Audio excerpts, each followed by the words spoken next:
Paul Chance with Russ Holt, Kim Fry, Reed Pierce. We're at the Jewish Education Alliance in Savannah, Georgia. Today is September 30th, 2005. We're interviewing Herman Cranman and Helen Cranman. And when was your birthday? March 14, 24. You can't record without him on. So you have to wait till after. Okay. We don't miss the where you've been. Say again? That way we don't miss all the places that you said you moved to before you went to Europe. So I should repeat it? No, it'll be no problem. We'll go over stuff again. When I went overseas, I went by boat, the Bombadil on each crew of 10 crews, and 3 enlisted men off of each crew. Went by boat. We ended up in Bari, Italy, on the Adriatic coast. That would be the east coast of Italy, in the southern part. And we were to meet the rest of our crews who were retained at Langley Field, Virginia, to go through radar training, a method of dropping bombs aimed by radar rather than with the bomb sight. And as so often happens with the Army, especially during World War II, they never showed up, the rest of our crews. Or if they showed up, no one knew anything about it, but they didn't know. The 15th Air Force headquarters was in Bari, Italy. Is it alright if we use that for where you were stationed at then? Bari, Italy? I'm sorry? Is it okay if we use Bari, Italy for where you were stationed at then? Since Well, that was the I first was only place there for about 3 weeks. Where did you fly your first combat mission from then? We'll use that as a place well. called San Pancrazio, Italy. What town? I can give you the exact, but it's in my book. I had to research to give you, and I might be mispronouncing it. We'll use that as where you were first stationed at, if that's okay then. That was my combat station. Okay, we'll use that then. All right. I only have 2 more questions, and then Okay. And we can get to yes. Did you sustain combat or service-related injuries at all? No, Oh, you're not a not. scratch. Oh goodness. Any medals or special service awards? Well, you got the Air Medal for every 5 missions you completed successfully. So I had a couple of those, and I should have had 3. I think I probably qualified for 3, but I got shot down before that was given. And then we had the campaign ribbons. It was I forget what they call it, European campaign ribbon. The victory ribbon, the POW medal. And I guess that's about good conduct. About that. All right, that's all for my questions. But thank you for being patient while I just asked you all this. All right, thank you. Okay, that's all. Right now. Now you have all my questions. Okay. I'll introduce myself again, Paul Chance. We're with Georgia Southern. I'll tell you one thing. Yes, sir. I'm a little bit hard of hearing, so you got to speak a Oh, little no bit problem. slow for me. My name's Paul Chance. I'm going to use the recorder just in case the sound doesn't work on the Okay. video camera. I'm going to ask you again. I know we just went over this, but were you drafted or enlisted? I enlisted What year did you enlist? in 1942. Now, what were your reasons for enlisting? World War II, World War II? primarily. What were your thoughts on? Sorry. What were your thoughts on World War II? What were your thoughts on World War II? What were my thoughts? Yes, sir.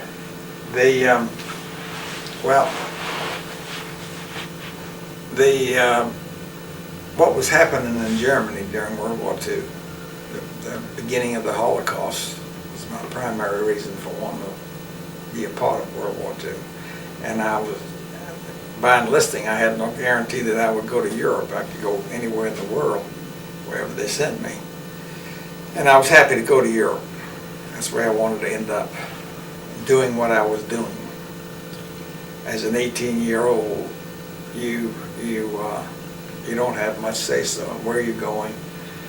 And I was successful in doing what I really started out to be as part of an air crew on a bomber. So, like you just said, you were 18 when you enlisted.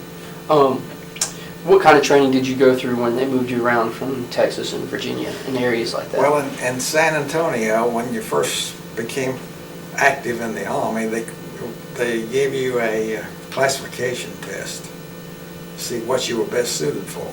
I'm sure y'all have all had those probably.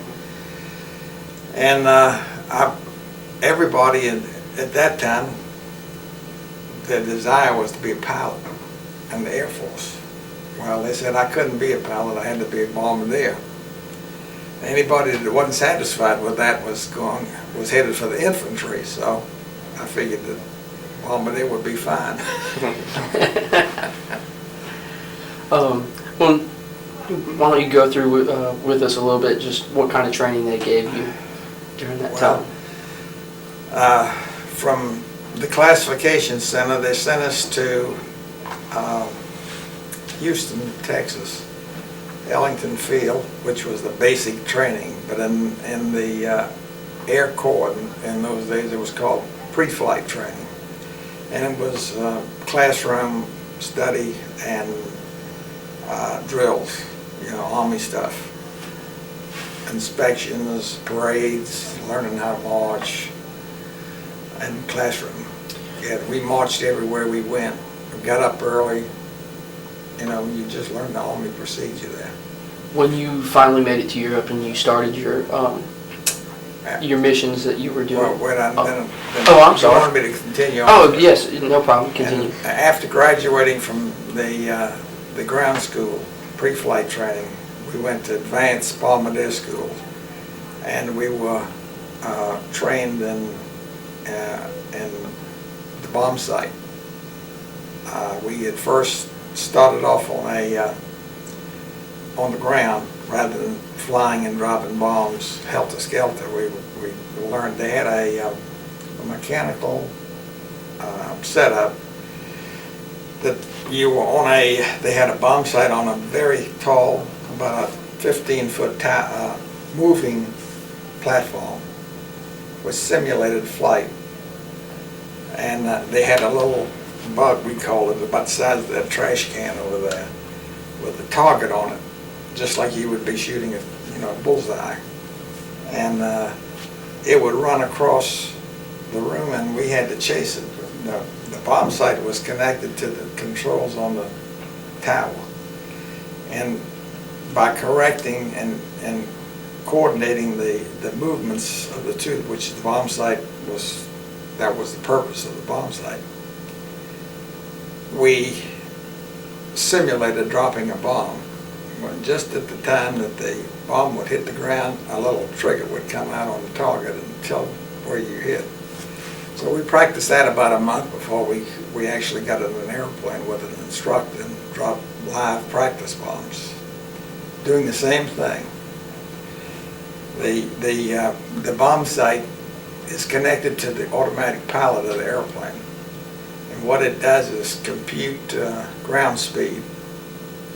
Ground speed is the time or the speed you're moving across the ground. Air speed is different because you could be having tailwind or headwind and so forth. So ground speed is computed, and then the drift. If you're being blown off the course, you correct for the drift. And that's what the bomb site did, and it also computed the dropping angle based on your speed. Dropping angle somewhere in the air where your bombs would hit somewhere out in front, theoretically on the target. Now, during this training, what would they do if you didn't meet up to par with the standards? Well, they kept score as to how close you came to the target. They had, in the bullseye of the target, there was a wooden shack, we called it. If you hit the shack, it was a bullseye. Did you guys do any betting over how well you No, guys? we didn't do that. No betting. They didn't let us know what our score was until we graduated. Oh, okay. But there were some that didn't qualify and didn't graduate. And those of us who graduated were made second lieutenants, and that was in September of '43. Took us all together. That training took us 6 months. And from there, I told you we went to Salt Lake City for becoming part of a bomber crew. And the crew went through a 3-month combat training experience in the plane that we were to fly in, which was at that time a B-24 Liberator. We learned how the pilots learned their job, the navigator learned his job, bombardiers learned theirs, and the gunners and radio operators learned everything that they could about the B-24 Liberator. And that was in 3 months we went over. And when we graduated through that, like I said, my crew was one of the ones selected to go through this radar training, and that's how we got separated. The bombardier didn't have anything to do with it. The navigator was the one that went through the navigational bombing, the radar bombing, because he was more familiar with that kind of radar information than the bombardiers were. And that's how we got separated. So you said that all your crew didn't make it with you over to Europe. Who do you remember the people that made it with you on your crew? Yeah, there was 3 gunners on our crew, and there were 10 of us all together. We were kind of a happy-go-lucky bunch because we had nothing to do, and we were in Bari, Italy, with no assignment, and it became very, very boring. You would think that it was nice to be laying around. What kind of stuff would you guys do to pass your time? What would you do to pass your time when you were in Bari, Italy? It was difficult, believe me. We lived in a hotel, transit officers hotel at first, and they kicked us out after 3 days because that was the most you could stay there. We had to find apartments in town, and 10 of us, the officers in the group, rented 2 apartments, 5 in an apartment, and they were the big Italian buildings that made of stone and marble and tile, and I've never been to Italy. You wouldn't know exactly, but it was nice, clean, open apartments, and we stayed there. And then the enlisted people were not allowed in town. They had to stay on the outskirts of Bari in tents. They had a tent city, but they had no assignment. They could come and go as they pleased. The only thing they had to do was not stay out of trouble, as what was with the officers too. What kind of reaction was there with the Italian population with the Allied forces occupying that area? They were very friendly towards us. They were happy for us to be there. They were not satisfied, but they hated the Germans almost as much as we did, and they were happy we were there. I'm sorry, did I cut you off right there? No.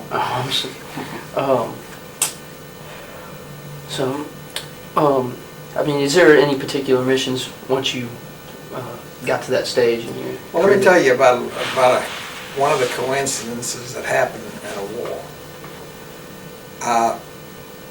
After, I don't know, several weeks in Bari, Italy, the headquarters of the 15th Air Force decided what we told them was not factual about meeting our crews. They didn't hear from anybody, and so they said, we're all going to be sent out to the 47th Bomb Wing as replacements for people that were killed or wounded on the crews. So we had the 10 bombardiers and the 30 gunners.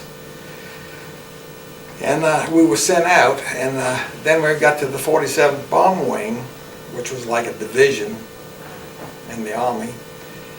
They sent us to the 4 bomb groups. They split. There were 2 bombardiers sent to my group, me and one other fellow. And the rest of them were going. My gunners went to another group. They went to the group that the Germans had a personal war with, and they were really upset about that. this group was fighting a personal vendetta against the Luftwaffe. And I was happy to go where I was going. We had no control over anything until I got to the bomb group. And at headquarters there, they said, well, we have 4 squadrons, 2 squadrons needed bombardiers. Which would you like to go? And I gave the other guy his choice. He picked his, and I took the one was left over.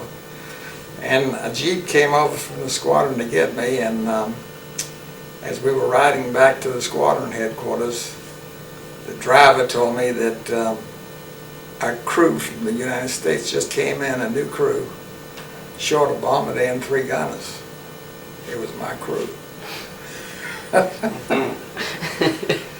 And that's how things happen in those days. Another thing that I might mention is that the guy picked the other. Years later, I lost track of him, but years later I learned he was killed in action. And I don't know how. So You don't know how or where? I could have been in his seat when that happened. How'd that make you feel when you found that out? Weird. It was recently when I found it, 2 or 3 years ago. Oh, okay. How did when you came in as a replacement for other bombardiers from other fighters, did the other crew members? My crew. Oh, you did get back. You got back on your crew. Okay. Right. So you guys felt. I mean, would you consider those people brothers? Would you consider your other crew members brothers during that time? Well, friends. We went through 3 months together, and you know, when you do that and you know you're going to combat, it's like, you know, it's people that you might spend the rest of your life with. So call it what you may. That how you felt.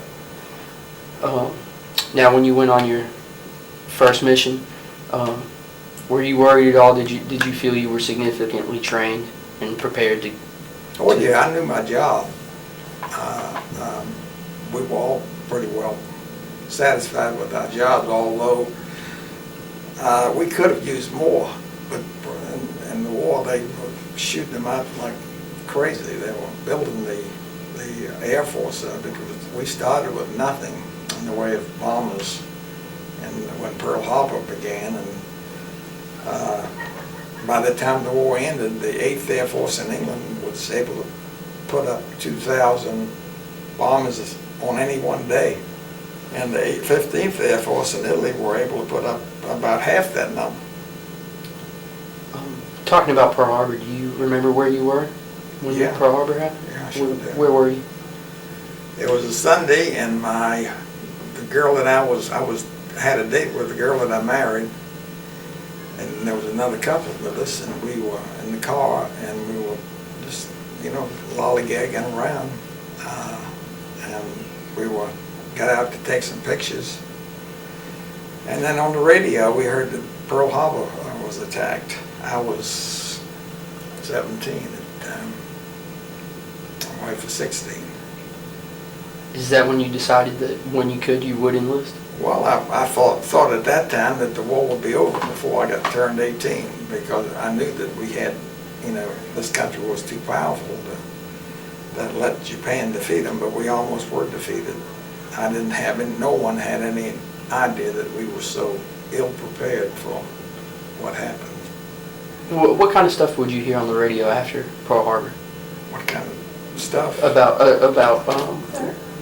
the Japanese. Hey, Herman. No problem. And what would you hear about the Germans and the Japanese and, about the war after Pearl Harbor happened? Well, it's hard to remember.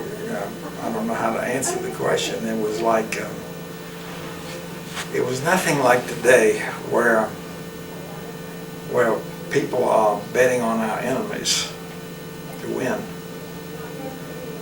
We were, I would say, 99% behind our war effort. Everybody, all categories, all people, and the situation changed overnight from non-war to war Savannah was changed. We got rationing of different gasoline and certain foods. You couldn't travel as much as you could before. They were hiring people at the shipyards. They opened 3 shipyards, and I think eventually in Savannah, and there were a lot of people out there working, building Liberty ships. So the situation changed, but the civilian, other than that, the civilians lived their lives to put up with them.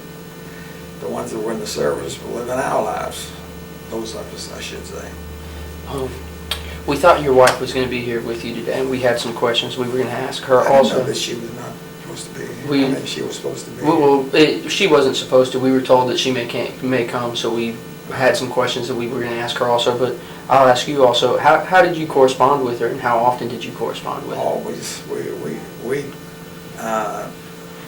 were more or less children when I was enlisted, and we were both in high school.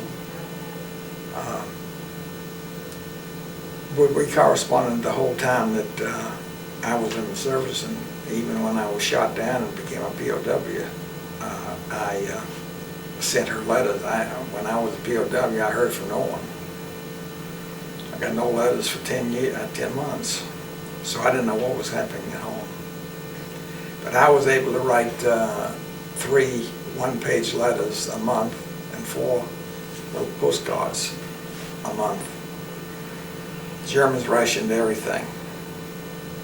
And if you told them, you put down what you would normally say about the situation, your letter was automatically tossed in the trash. It didn't go because of the German censors. So you couldn't say anything about what the conditions were. You can say you were feeling well or feeling bad or whatever, and the weather and certain things. You couldn't say you were hungry. You couldn't say you didn't know what was going to happen tomorrow. Those things were not allowed. So what would you write in your letters, since you couldn't?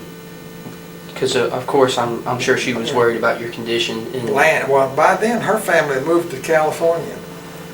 They were Savannahans, and her uncle was a movie producer in California, in Hollywood. And her father was decided when he used to be in the roofing business in Savannah, and he couldn't get anybody to work for him. They were either all in the Army or they were working at the shipyards.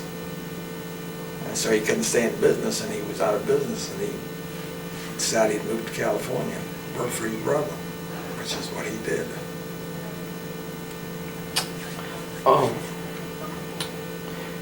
like you to just talk about your time as a POW in Germany. When was it that you were shot down?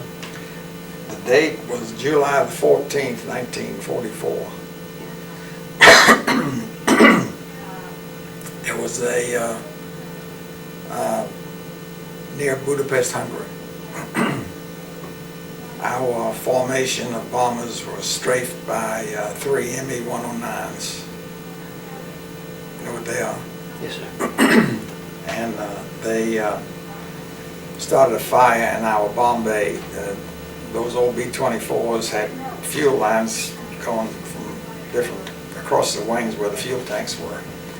And the transfer valve was on the bulkhead of the bomb bay, and that's what was damaged and burning. We had to load of bombs. We had compressed oxygen in there, and we had high octane gasoline. And when you got a fire, that's not a good mixture. It was going to blow up.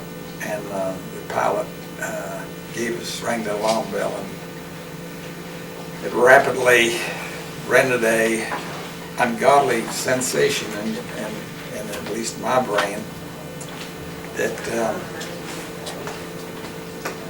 the unthinkable already happened, and I had to jump out. I knew someday that I might, but I had no real conception of me having to do that, like you would be at that age. I was 20 years old. And I was kind of figured it'd be somebody else that might, but I thought that I would survive the war. And that was the first time I became realistic about the war. That's what was going through my head when I had to jump out in that parachute. How did your whole crew make it out of the plane? No, one body was found in the plane. He was killed in the crash, and no one knew why. I had an occasion to talk to the crewmen who were back there with him, and they said he was coming out. He was the tail gunner, and he was coming out of his turret when they were jumping, and he looked all right, but he didn't get out. He might have been. Maybe he didn't find his parachute in time, and the plane blew up. Something like that must have happened. Do you remember his name? He was one of the replacement crew members. We were short 3 gunners, so every mission we flew had 3 fill-ins, and he was one of them. And I think his name was O'Connor. O'Connor. So there was through this time, through all these missions, there were still 7 original crew members. Right. Okay. Well, there was no, there were 6. We had no, that's right, 7. Well, we didn't have a navigator either. That's been 6. 6. So when you parachuted out, were you and your crew members scattered, or did you all parachute? When you landed, did you have any kind of weapon to protect yourself? I forgot it and left it in the airplane. When that alarm bell rings, you just want to do one thing, and it's get out. And actually, that was probably one of the worst days of my life. Once I got out of that airplane and found myself in silence after all that noise in a 4-engine open airplane, it was a strange feeling, just hanging there in this silence, wondering what in the world I was going to do now. That was a terrible feeling. The unknown, and the fact that I could hear my formation flying off, leaving me behind. And we were hundreds of miles beyond the line. There was no help, no idea of getting any help to get out. We were going to be captured or killed, one or the other. And when I got on the ground, is that what your question was? Yes, sir. Just the whole experience When I after got on you the jumped. ground, I was cursing my bad luck for getting shot down and lining up. And then I started thinking what the alternative might have been. And there I was alive, and I changed my mind right away. Started thanking God. Did you pray a lot? During the war? I'm not that religious, but I did. Yeah, I think most everybody did. When would you find yourself praying the most?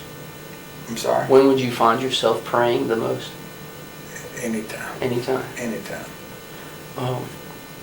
Once you were on the ground and realized your situation, what was the first thing you tried to do? Did you try to head back across lines? Well, that was my plan, and that was the only plan that I had, other than to give up, and I certainly wasn't going to do that.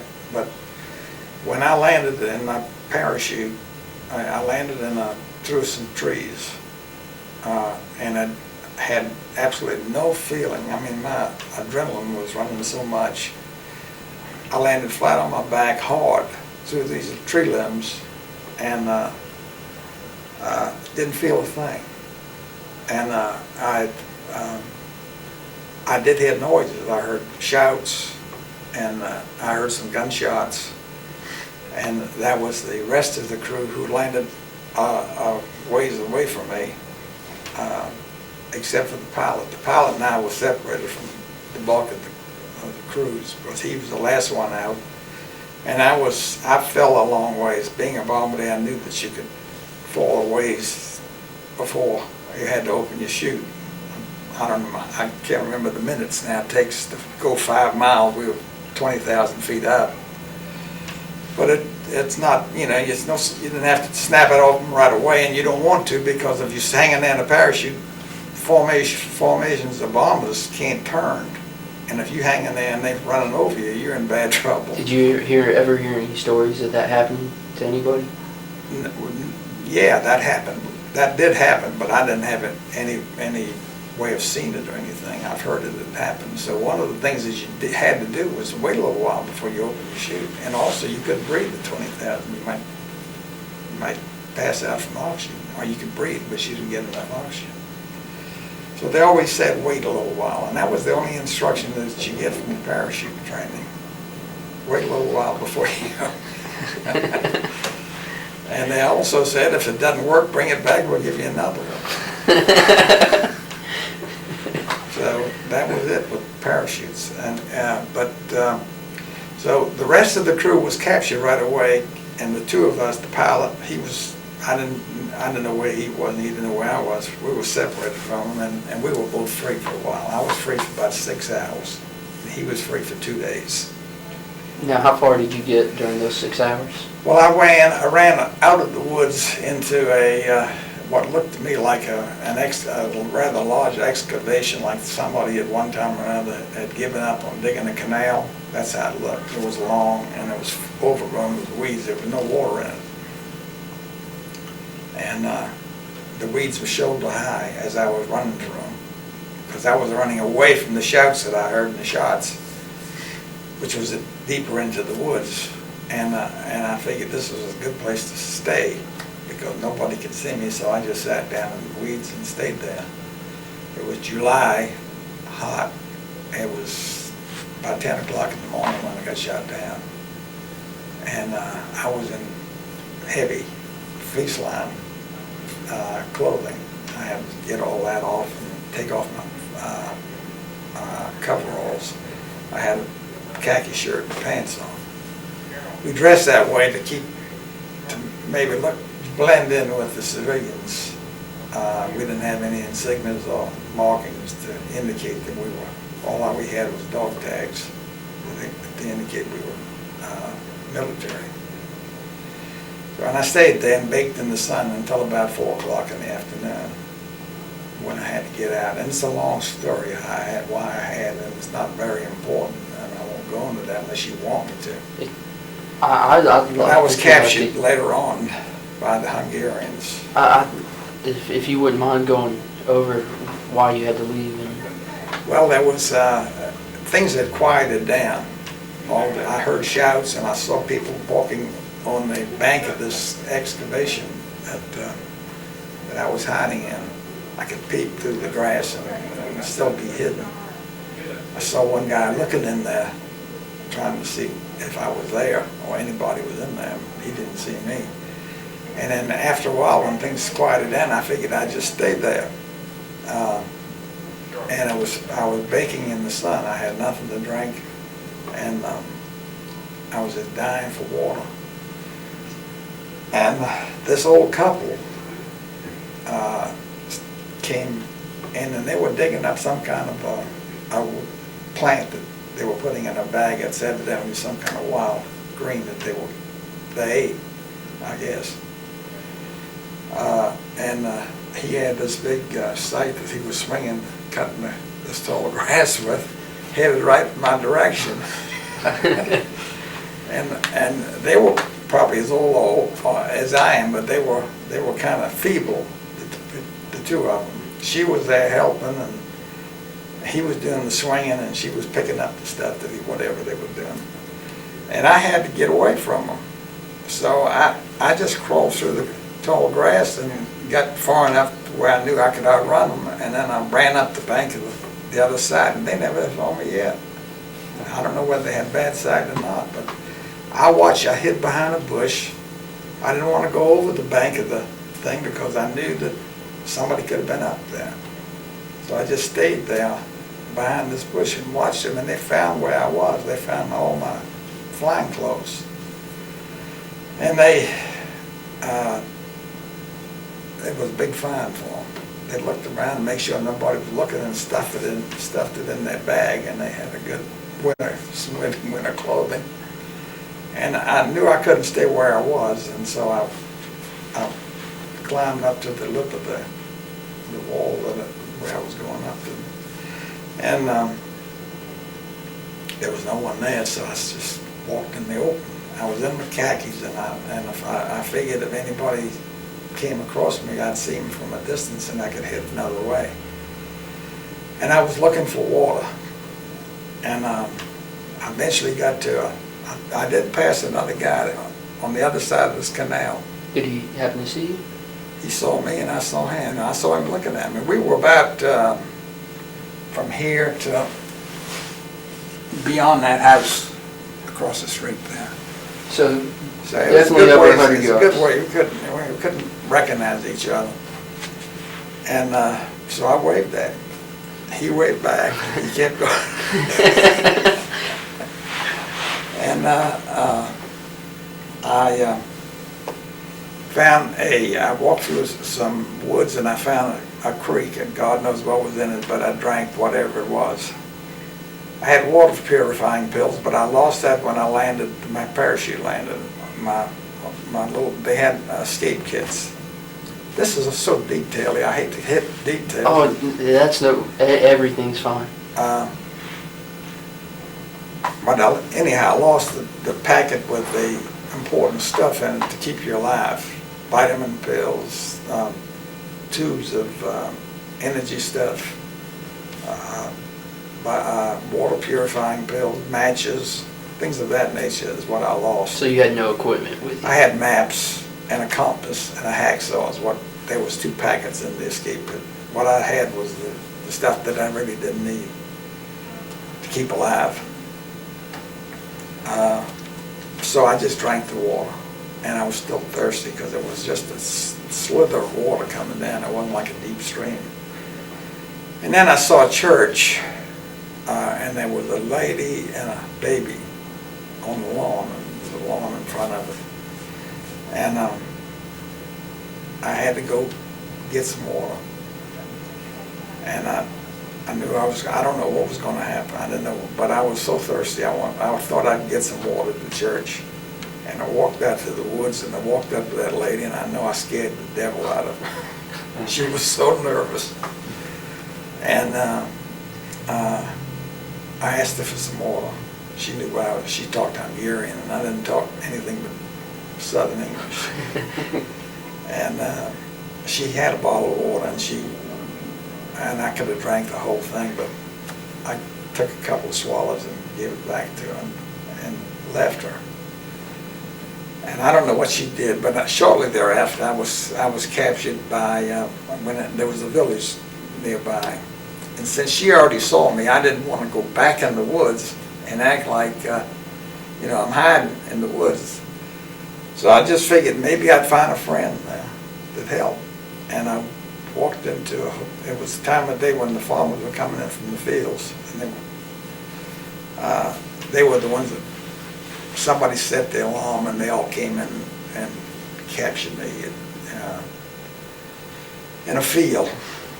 And there was one guy there that kind of offered protection. He talked a little English, if I'm not mistaken.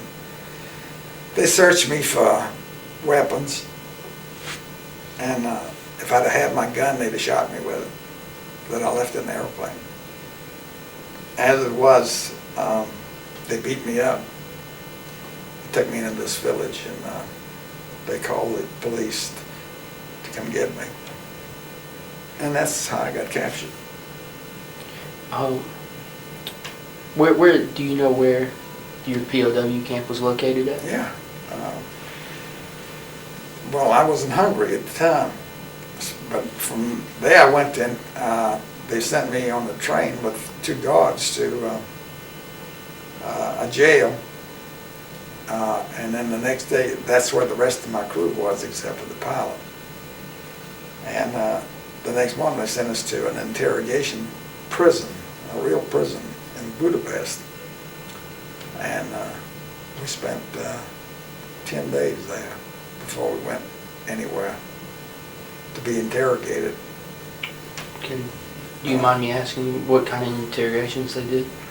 they basically wanted to know what they were trying to do. From what I could determine was that make sure that we were all from the same crew, and they wanted to keep the record intact. You know, they wanted to know that they caught everybody on that crew.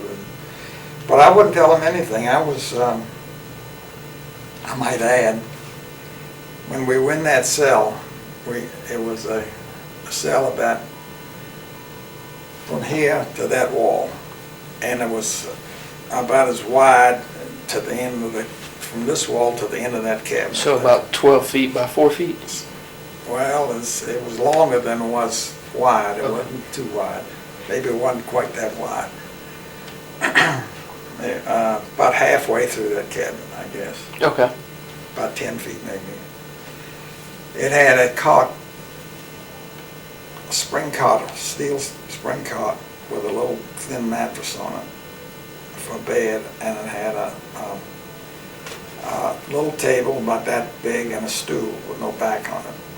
And it had a pitcher of water on one wall and a bathroom can near the door.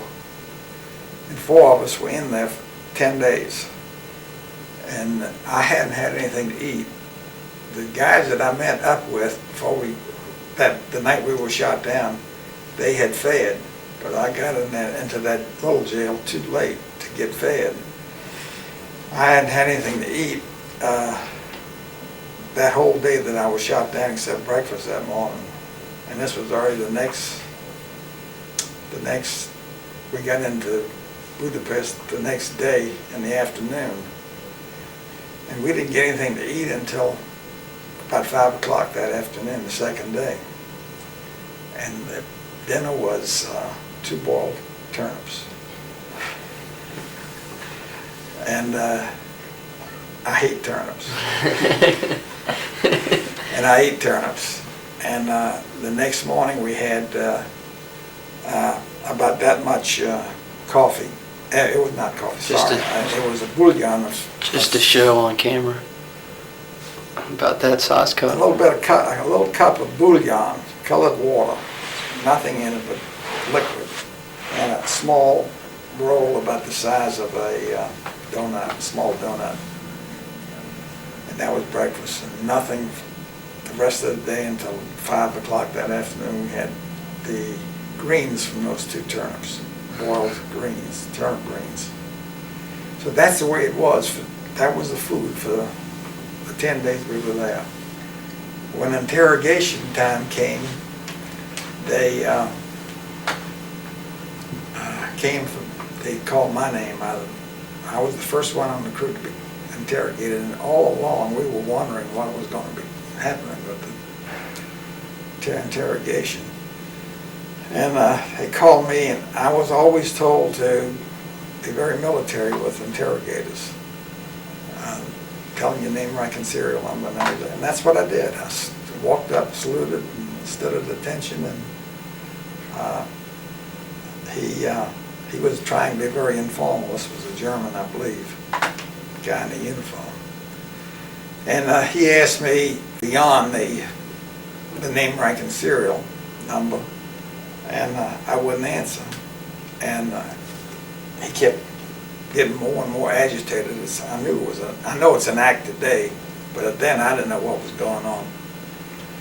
And he was getting red in the face, and I was getting more nervous as he's getting madder. And he came around and slugged me one and called the guard, and the guard ushered me out of there. Didn't take me back to the cell that I came out of. He took me way up on top of the top of the building, around the 4th floor, I think, to a corner cell, and opened a steel door, and there was a mattress about that thick that he pulled out of the doorway that was covering the inner door. And then there was another steel door, and he opened that, and there's nothing but blackness in there. And he told me to get in. And he hit me as I was going in. And then he slammed the door, and the mattress went back on. I heard the 3rd door slam, and the 2nd door slam, and I was in pitch black dark. I didn't know where anything was. And Eventually, I found out it was the same size cell as the one that I'd been in, and they had the same bucket for the bathroom and the same bucket for the drinking water, but you didn't want to spill either one of them. And the only way you can get around is crawl, because you couldn't see. If you walked, you would walk into the wall.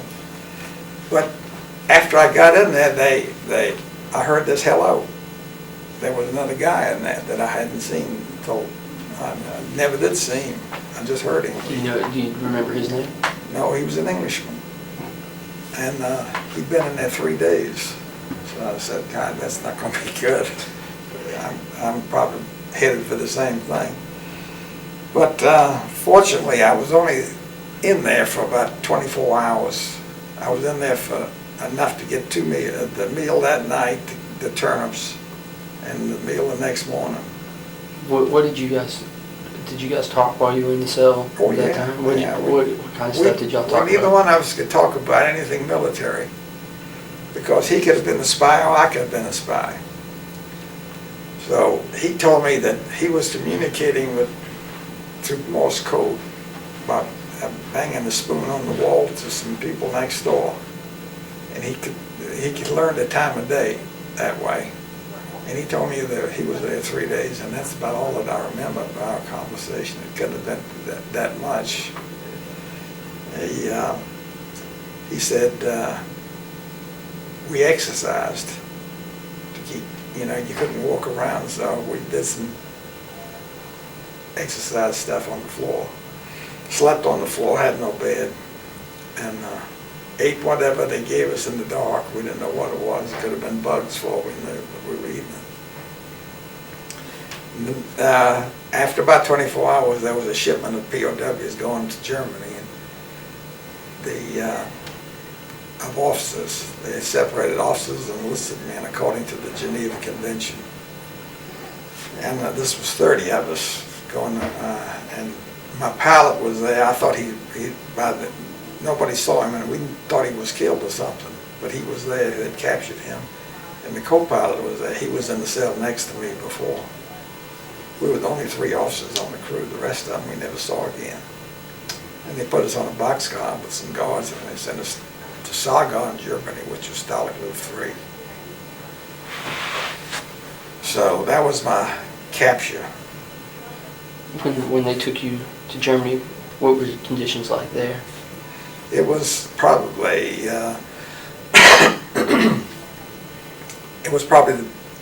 it was nothing to brag about, and it was poor food, but it was clean, and it was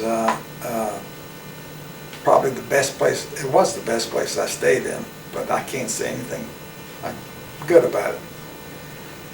You as an officer, they couldn't work you, and even if you wanted to work, they couldn't work you. The rules wouldn't allow it. And they stayed by the rules, the Germans I'm talking about, stayed by the rules to an extent. When it came to shooting people, they had no qualms about that. So this was Stalag 3. I don't know whether y'all are familiar with it, but it was the prison camp that the Great Escape was made from. Yes, sir. Or about. Yes, sir. The escape had occurred sometime before I got there. I was there in the end of July '44, and the escape occurred, I think, the winter of the fall of the prior year. But it was a big place. There were 5,000 American Air Force officers there when I got there, 10 months before the war, and they were coming in every day, just like we did. And there were a lot of RAF flyers there also, the English. So the Germans never found out while you were there that you were Jewish? They never, they asked, the Hungarians asked when I was first captured by them, by the civilians, and they're standing there with the pitchforks and all, and I said no. And I don't think I would have been here today if I'd said yes. But no one looked on my dog tag as it was there. And they never looked at it. As a matter of fact, I pulled my dog tags out at the interrogator. And one of his rages said he was going to shoot me as a spy because I was in civilian clothes, not military uniform. And I pulled out my dog tags to indicate that I was military. That got him worse, I think, but anyhow. We did some research on you before we came also, and we saw that you did attempt an escape. No. Oh, you didn't? Oh, well, our research was wrong, but what kind of escape plans did you hear about when you were In the prison camp? Yes, sir. The POWs were organized. We were still military. We were not off on our own. We had an organization, and each barracks had the ranking officer who was in charge of each barracks. And then we had a camp commandant. And overall, as a matter of fact, a brigadier general was shot down not long after I got there. He assumed command of all of the Americans in that camp. But amongst the organizations that were there was a committee in charge of escape plans. And you wouldn't learn any of this when you first get in until they had proof that you were not a spy, a German spy. And somebody had to vouch for you. And I met a guy from Bombardier School that was in my class. We knew each other. He vouched for me, and then I learned what was going on. We had a contraband radio that we were getting British Broadcasting Corporation's BBC News, so we knew a little bit what was going on with the war. And the escape committee, if you wanted to escape, they couldn't stop you because the duty of a POW is to not to be reckless, but to keep the Germans thinking you were going to escape escape. Your duty as a POW was to create enough worry on the part of the Germans to keep a lot of guards there. Otherwise, they'd be on the front fighting. So that was what we had to do. So the escape committee approved the plans that for any escape, except some wild people that occasionally, I don't know, they call them Section 8 in those days, which is going crazy. They'd try to scale a barbed wire fence or something like that and get shot. Had you ever seen anybody do that? No, but there was one that did that while I was, that I heard about. I can't remember the details, and there were some other people that were caught as trying to escape. Before they even got out, they were caught, so. With the contraband radio, could any POW get the chance to listen to it, or was it secondhand knowledge of it? It was top secret. They would take it apart after every broadcast and hide it in different pieces, and then put it together in time for the broadcast, and then they would memorize what was said. Then representatives from each barracks would go to a meeting and they would tell them what was said. And then those guys would come back and tell a representative from each room in the barracks what was said, and we got it at our dinner meal at night. Once my pilot and co-pilot and I were approved or vouched for that we were okay, but we never heard it until we were vouched for. We were there about a week, I guess, before they. Who was your commanding officer at your barracks? I don't remember. You don't remember? How do you remember? He was a major. Do you remember the brigadier general's name? Youngerman, I think. Youngerman? If I'm not confusing him with Vanderman. Do you remember anything about him? I never saw him. He Never was saw in him. another section. All I did was hear about him. What kind of stuff would y'all do to pass the time? Well, there was,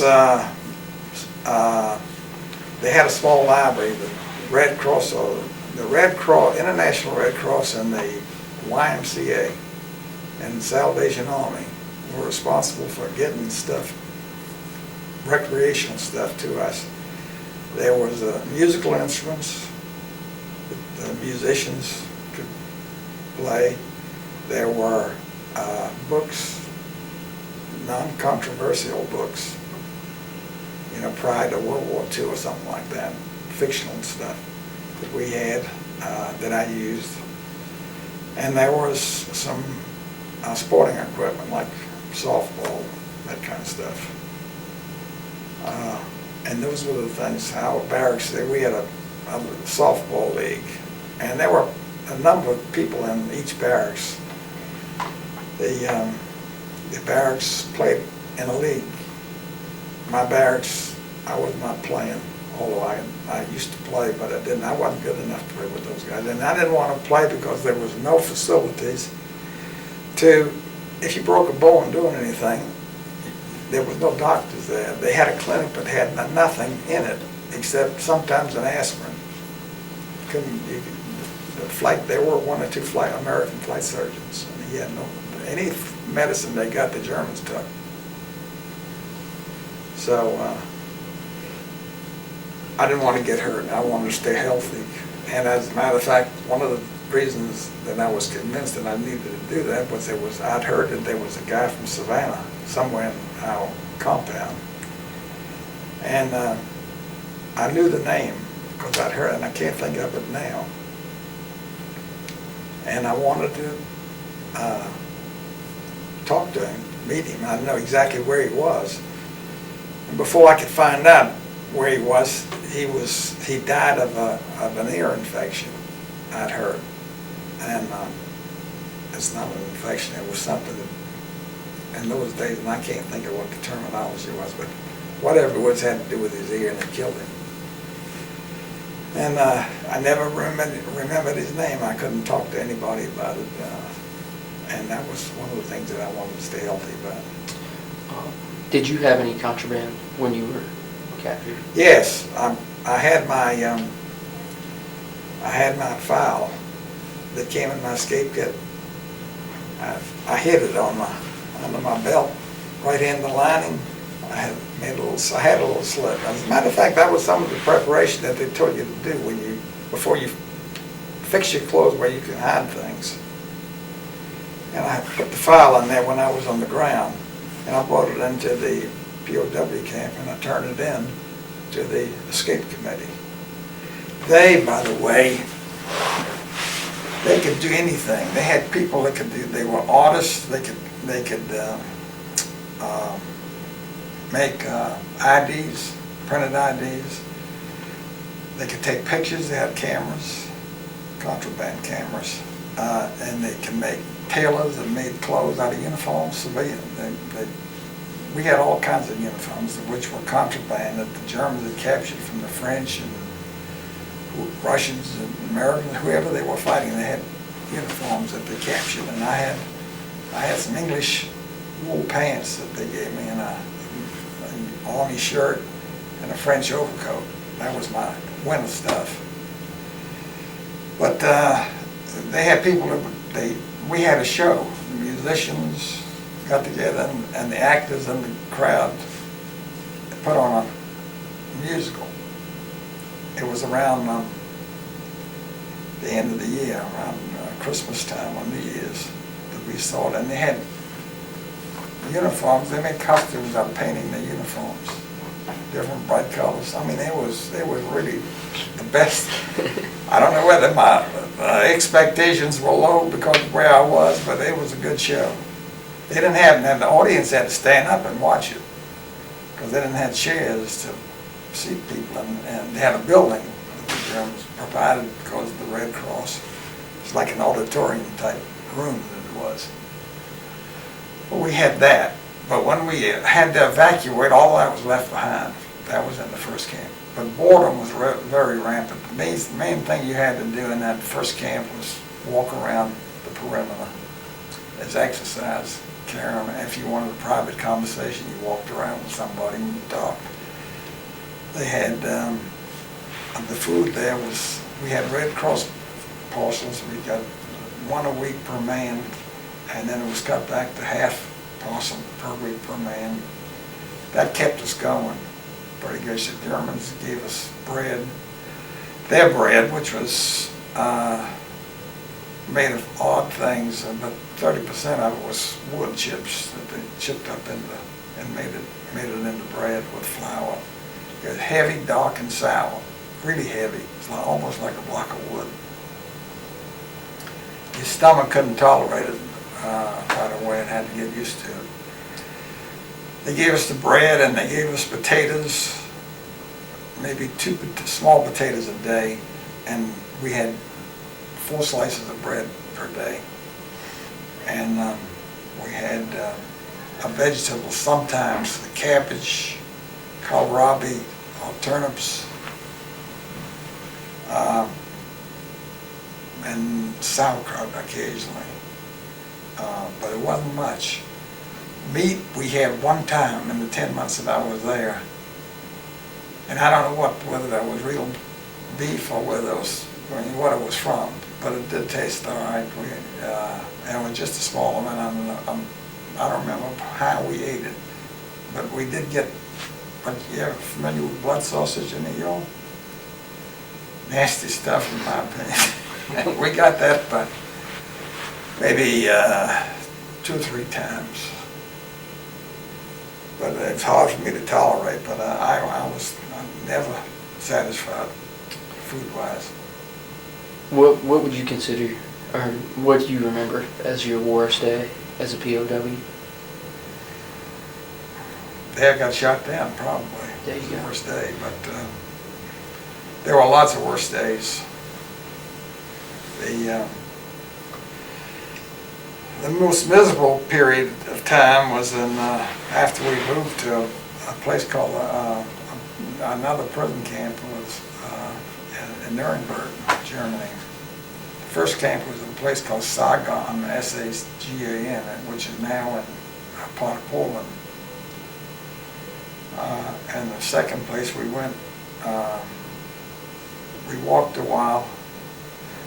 I'd say that walking was probably the worst day that I had as a POW. We evacuated in the middle of a blizzard, the Stalag 310, at about 8 o'clock at night, and they gave us each a parcel of Red Cross food, which is a box. And we were walking, and we didn't have any place to go. You had to hold it in your hand. But our room, it was 9 in our room, we had a very handy person. He could make anything. And when we were told we were going to evacuate, he made a little sled out of the bench that we used to eat on our table. He turned it upside down and put some runners on it and some sides, and it was a sled. And so we put our stuff that we were, and we took turns pushing and hauling and keeping it from turning over. It was easy to turn over. But we evacuated in the middle of a blizzard, cold, way below zero, and we didn't have clothes to really keep warm in that kind of weather. But what we had everything that we owned, we had on.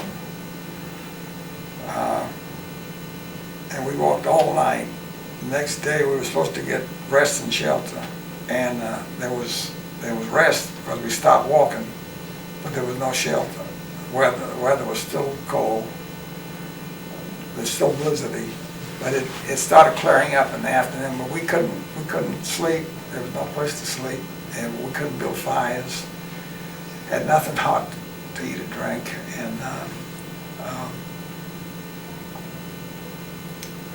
so we ate a little stuff from the Red Cross cans, supplies.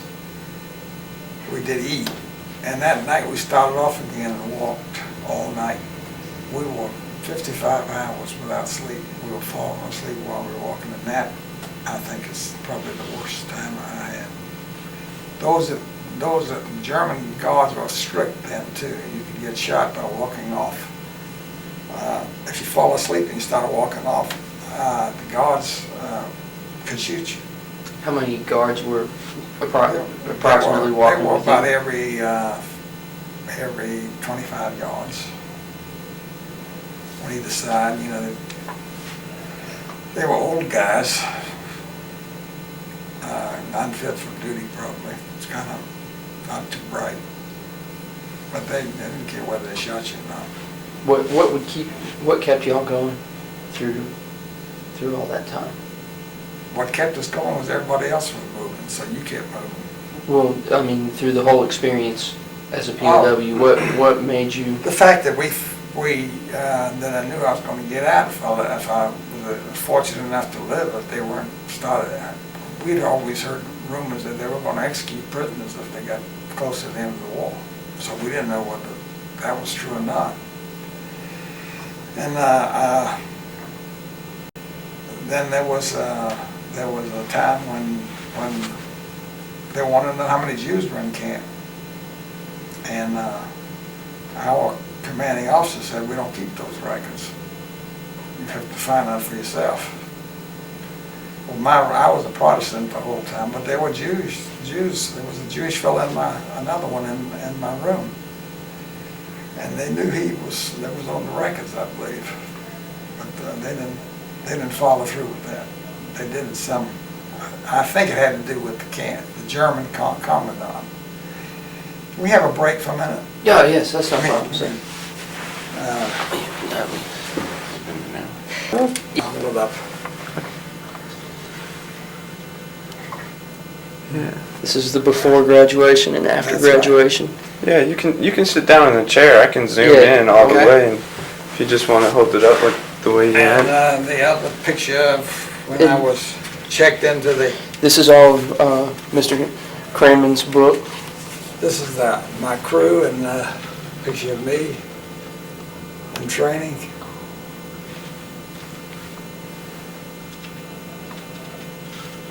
Got it? Mm-hmm.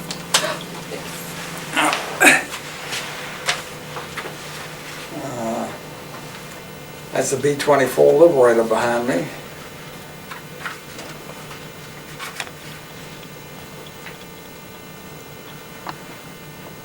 This was, that B-24 is the plane I flew my first mission in, and I found out that it was on display at the Dayton, Ohio Air Force Museum. It's called, it's the only B-24 left, I think, that's, and then one or two flying around still, but this is the one that's on display.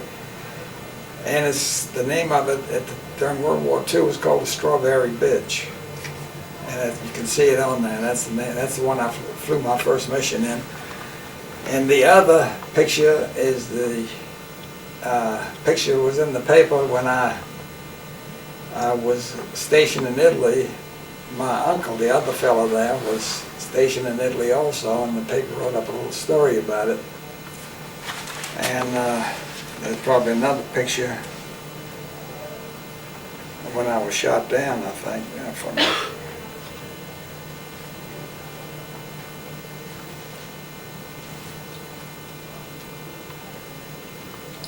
Now, how long did it take you to write this book? It took me about a year, I guess. I'm not a writer. Really, I'm not. I just did this by accident.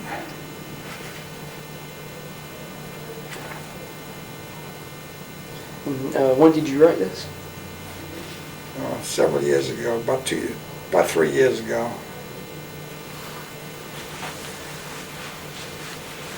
Well, anyhow, this is the German POW ID that they had. Yeah. Got it? Yes, sir.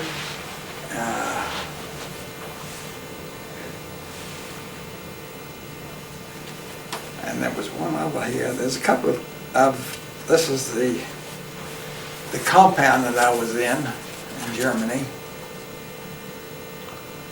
My barracks was right there. And if you'll notice, see that little, this is the barbed wire fence. It's a double barbed wire with the rolls of barbed wire in between. And that little line before you get to the barbed wire, which is this, the little rail if you touch that rail, the guards in this tower would shoot at you. He had perfect orders to shoot at you if you got in there at all. You had, if a ball or anything went in there, you had to call them and get permission to cross that, because anybody in there would get shot.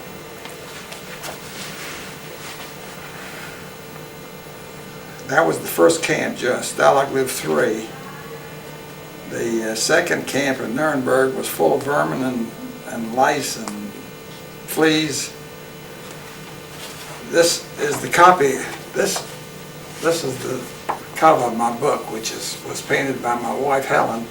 That's the evacuation that I told you about. We were up for 55 hours, and we were sleepwalking. We would just fall asleep walking.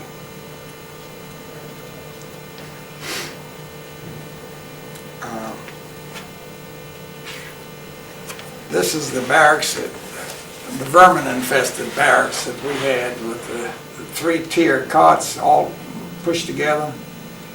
There was no heat there. We had very little fuel to cook with. We had to do our own cooking, by the way. I didn't think I mentioned that to you. The only thing that the Germans cooked was hot water. They gave it. We had American enlisted personnel that operated the kitchen. They heated up water and dished out hot water to different barracks, and they boiled the potatoes. We cooked everything else we ate.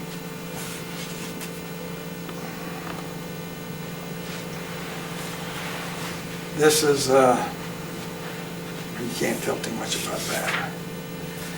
This is the outside of that Nuremberg, and we were in a location that was always being suffering air raids from the American 8th Air Force in the daytime and the RAF at night.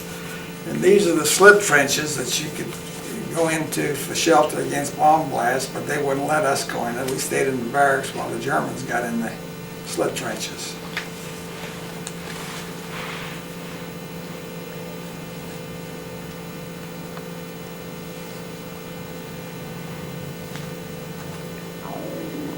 This is the map I'm not going to show you that, the map we evacuated. This is the last place we were in. This was near the end of the war. That was in Moosburg, Germany. And if you'll notice real close, there's a couple of little innovations that POWs did. We called ourselves Kriegies. That was nickname for Kriegsgefangenen, which is what the Germans' name was. This right here is a can, a tin can with a cutout bottom, and some pieces to hold a pot. So you put some splinters of wood or paper or trash, anything you want, and build a fire, and you put your little thing to heat coffee, water, or anything like that. The fire goes down in the bottom. This is a modern version. This is where you have a blower, all made of tin cans. I don't know what they use as the belt, but they would wind it there, and this was the fan that would go around and blow the flame in this chimney and get it hot, and it would cook faster. And this is another little oven if you found that you could make if you found bricks or something like that. You put a chimney on, and you can put a griddle up on top. So those are the, and that's also by the side of a slit trench in Moosburg. We were at Moosburg. We didn't. These were barracks, but we weren't in. Our group was in tents. We were sleeping on the ground in tents because they didn't have room for us to be in the barracks. But it was cleaner than the place we left in Nuremberg. At least we had left the fleas behind. And this is a troop ship. A large troop ship, and I'm sorry I can't remember the name. But it was the first troop ship to return from Europe when after the war ended, and I was on that after being liberated. And I think that's about.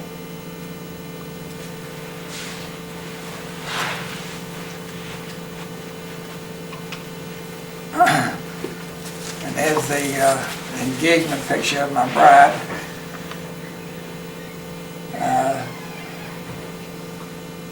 We got married in California.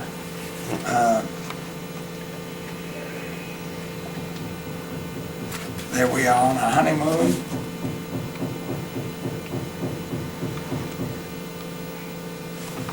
And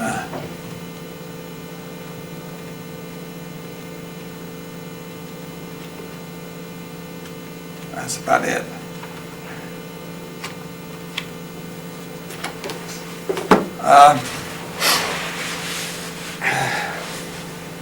The evacuations, we evacuated Stalag 3 when the Russian front became within 30 miles of our camp. I told you about the evacuation, and we walked for those 2 nights, and we got 2 nights and a day we were up, and we got shelter in a brick factory, our group, and it had a kiln in it, and it was very warm, and we just spread out blankets or whatever we had to sleep on the floor, and just sacked up for, I don't know how long it was, but it was a good while, and hunger woke us up. None of us had had much to eat before while we were walking. And we stayed there for 2 days, I think, and rested, and then walked to a railroad area, got on a boxcar, and rode the rest of the way into Nuremberg, which was quite a ways from where we were. The boxcar ride was no fun either. That was an area where, at a time when you couldn't lay down in the car. It was overcrowded. Somebody had to get up if somebody else wanted to lie down or sit down sometimes. We were also worried about air raids because our Air Force was bombing and strafing anything that was moving at that time. And I think, if I'm not mistaken, we were allowed to put POW things with sheets or something on the top of it. We identified ourselves some way. I know we did that on the 2nd March. When we evacuated Nuremberg to go to Moosburg, we were strafed by P-51 or P-47 fighter, Air Force fighters, until they identified us. And whenever an airplane showed up after that particular day, we had a team that was set up to run out and on the side of the road and put white things down and spell out POW. And they left us alone. I think they probably followed us, our progress it was a lot of people. We were stretched out for miles, so they couldn't miss us. And that's when we were sleeping. We were on the road about 10, 12 days, and they didn't have places like a hotel to go in at night. You slept in barns. We slept on the ground. I remember one time we were sleeping on the ground in the rain, and we didn't have things to keep. We just had wool stuff, got wet. Fortunately, it wasn't cold then. It was springtime.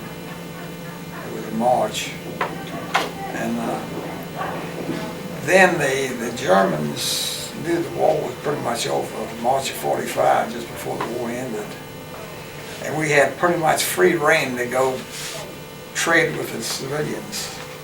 Wherever we'd go through a little village, we would trade our Red Cross stuff that came in, like cigarettes, soap, anything that the Germans were short of.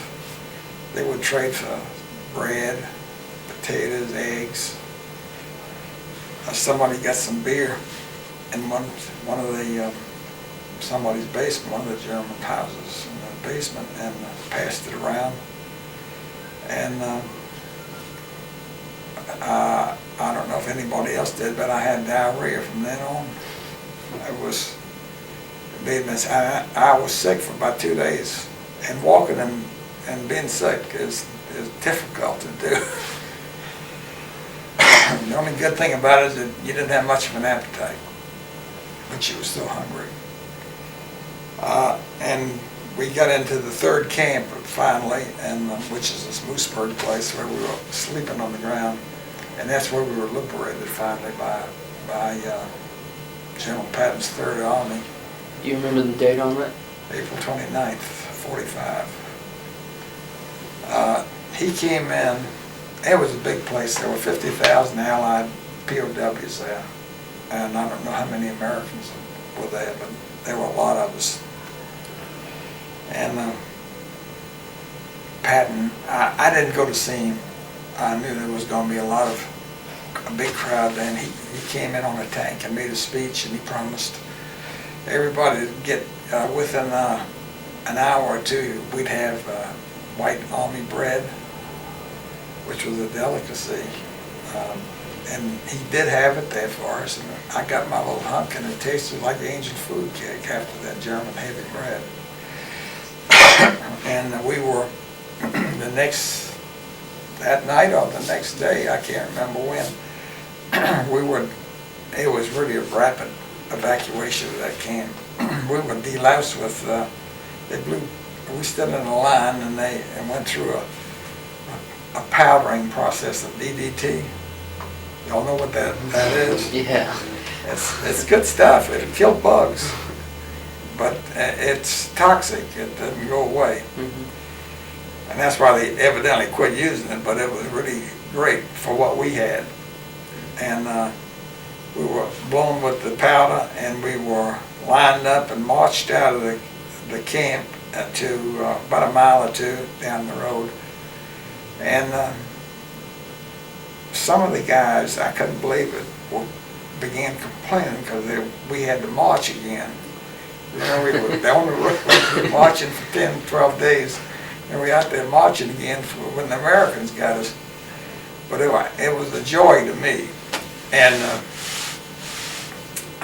we rounded a bend, and I saw so many trucks lined up to the horizon. It looked like thousands, hundreds of them.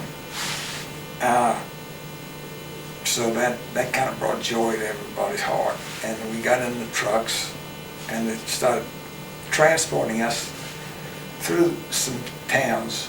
And every town we went through, the civilians had white flags out of the window, the German civilians, which was so much fun to see for us, because when we were evacuating both times, except for the last time, they were a little friendly, but the first time we evacuated, the civilians offered no help to anybody.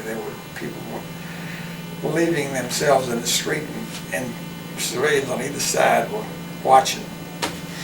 And we were hungry, cold, and they were like we were a circus or something going through. So it was kind of a payback time for us. But where they took us to, I guess 10 or 15 miles, to this great big field. And C-47s were arriving every 3 minutes. They would land in the open field, pick up a load. I think the most they could carry was about 30.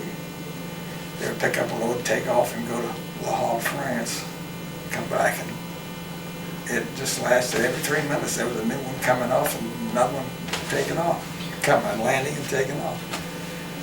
Did your crew members that were with you through did they make it through the POW experience? Yeah, they all were liberated. They weren't there when the three of us were liberated, but they were liberated. I did hear from a couple of them, and I wrote a couple of them. As a matter of fact, the three gunners that went to this camp, this other group in Italy, survived okay too. I'd heard from them. And they went to the camp that had the personal wall. I mean, the group that had the personal wall with the Luftwaffe. They didn't get shot down. I got shot down because I went to the good group. And that's about it. The fact that we liberated. It was, I can't describe the feeling. When you were over there, what is it that you miss most about being home? Well, other than miss my being with my family, and of course the young lady that I married, was food. Food. We dreamed of food day and night. It never was out of your mind. And you would think of different ways or different things, simple things like a tomato or an egg that you never saw, things you eat every day, or an onion. When I got back, I went, when I was coming to Savannah, we landed on the boat in Boston, and I met a friend on the boat who lives in Savannah. He was with a bomb group from England that we picked up and came back on the boat together. And the POWs had the doctors wouldn't let us eat solid food because they thought our stomachs were damaged from the food we'd been eating. So we had a mess hall separate from the bomb group people.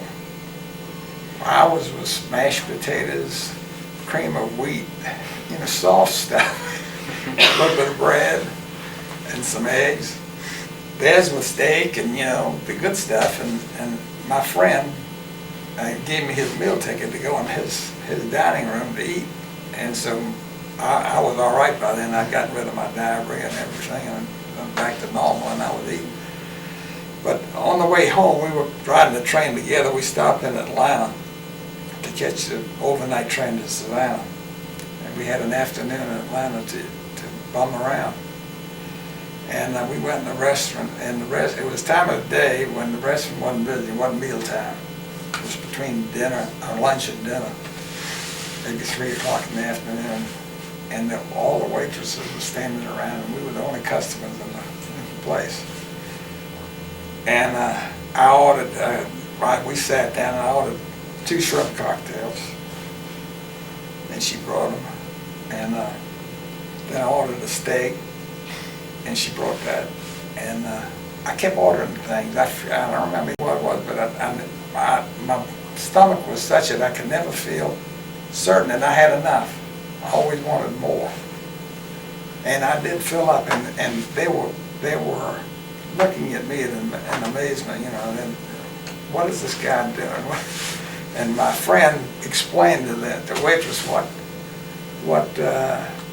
was happening, that these are foods that I hadn't had in so many months. And so she became a kind of an accomplice. She started bringing me stuff, even though I didn't order, which I was eating. And that was pretty much. You'd said your future wife had moved to California while you were over in Europe. When you got back to Savannah, did you end up going to California? How? Well, the funny part is that I became engaged without me knowing about it, and while I was a POW, and like I told you, I didn't hear from anybody. They heard from me, but I didn't hear from them. And we were engaged, and I didn't find out about it until I called her from Boston. I called my folks, and in those days you put in phone calls, and operators handle them. So I put in my home phone and my girlfriend's home, and she had to look up the numbers because I didn't know the California number. And you got to. They had these booths of telephones in these telephone rooms in the Army. So you talk to the operator, put in your calls, and you go sit down until your telephone rings for you. And she rang, and the first call that came through was to my home. And my folks didn't tell me anything. My father done this whole deal. And they didn't tell me anything. I asked about Helen, and they've been in touch with her, yeah, she's fine. And so I talked to them, and then I finished. And a few minutes after I got through, the other call to California came. And I talked to Helen, and she said that I sounded a little strange for being, but I didn't find out I was engaged until her mother got on and congratulated me for being engaged. So that's why I was sounding a little strange to her. And when was it that y'all got married? We got married, we got married in June. I had 60 days of what they call R&R, rest and recuperation. And the friend I came home with got married one Sunday, and the next Sunday I was getting married in California. So I was at his wedding one day, and a week later I was in my own wedding. And we got married in California in her mother's house, and all the family, her family was there. My mother was with me. And we honeymooned in Santa Barbara and got the train back. In those days, you rode the train. There was a 5-day trip from California. And we spent some time in Savannah and had a party here. And then we got 2 more weeks in R&R in Miami. The Army had at least I guess all of the hotels on the beach in Miami. And they sent us to one of these resort hotels. They had everything in the hotel that was there during civilian life, but they had Army food and the hotel chefs, and they did wonders with that food. The Army was the only they got all the things that the civilians didn't get, the butter and the meats and so forth, and they had anything that we wanted. There were a group of all the POWs were there. You know, they were in different places, but there was a whole group when I was there with Helen of former POWs, and the guys who were doing the dirty work on the hotels, the janitors and the garbage people, were the German POWs that we had. But they were living, we were jealous because they were all brown and full and fat and, you know, having a great time. All they had to do was take out the garbage, it seemed like. They did have go through a little tough time from us, though. We were there getting on. Knowing what, after your whole experience, through all the missions you went through and your experience as a POW, looking back on it, would you have done everything the same, enlisted? I could have enlisted, yeah. I wouldn't change anything. I would have not like to go through the POW experience, but there's things that you learn. It's a good teaching experience. If you don't experience it, you have no idea what it is, and it's kind of kept my what should I say, values on an even keel. When I think of hardships that I might have gone through as a civilian, there's nothing compared to that. And different things like that. Your unit of measure is different. Your whole life changes. I got everything we were looking for. It was a great interview. Thank you so much. I'm happy to be able to do it. I hope you get a decent grade. Thank you. Thank you. Yeah, I was reading about your book online.